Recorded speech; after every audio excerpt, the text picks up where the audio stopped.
और सम of money only हो, money के अलावा और कोई चीज ना हो, सर्टन भी और सम ऑफ मनी ओनली, ये भी हमने प्रोमिसरी नोट पे पढ़ा हुआ है।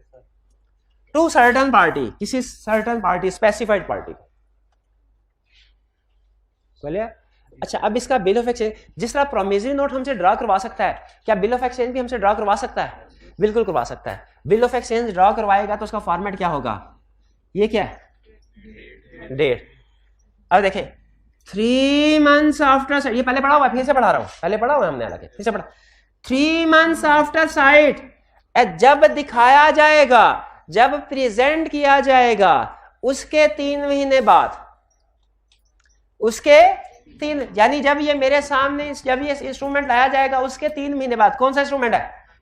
डिमांड के time instrument, time instrument. 3 months after site पे दिखने के, नजर आने के, ये इंस्ट्रूमेंट नजर आने के 3 महीने बाद मिस्टर XYZ पे को पे करो, पे करो, पे करो, हुक्म दिया जा रहा है, ऑर्डर, पे करो।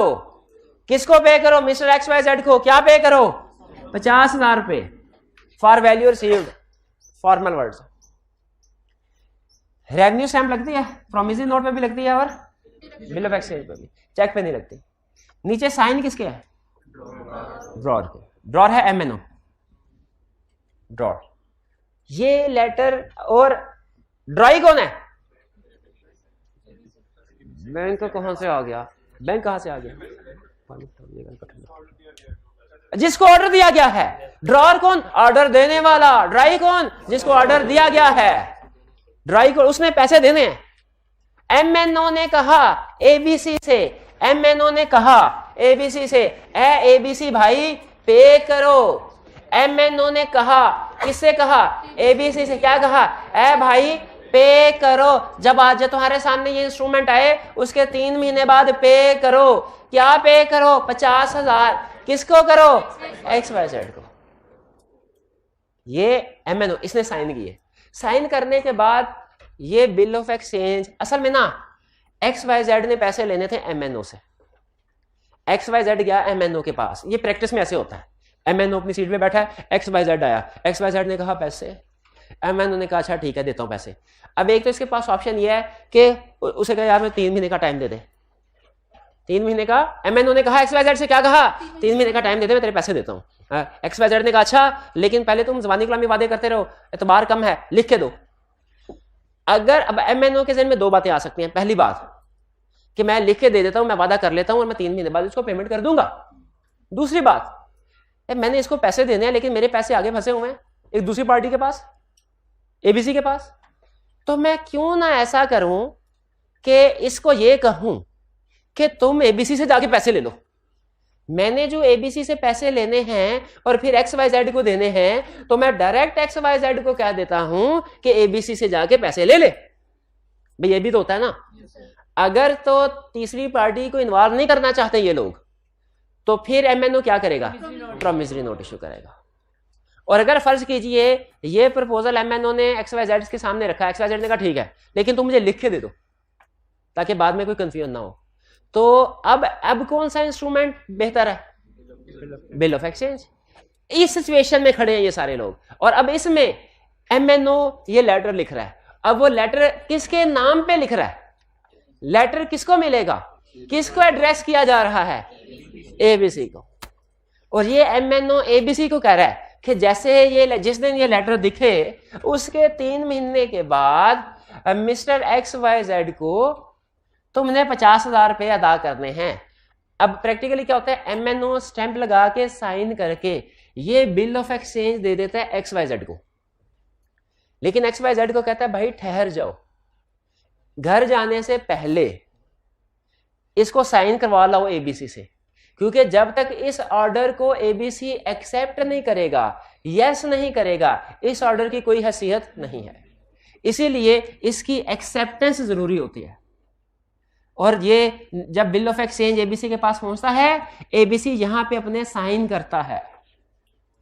ABC जो ड्रॉई है, ड्रॉई यहां पे अपने साइन करता है। साइन करने का मतलब यह है हाँ मुझे मंजूर है, मैंने साइन कर लिए, एक्सेप्ट कर लिया, अब जाओ तुम जब भी आओगे ये निगोश, उसके 3 महीने बाद तेरे को पेमेंट कर दूंगा।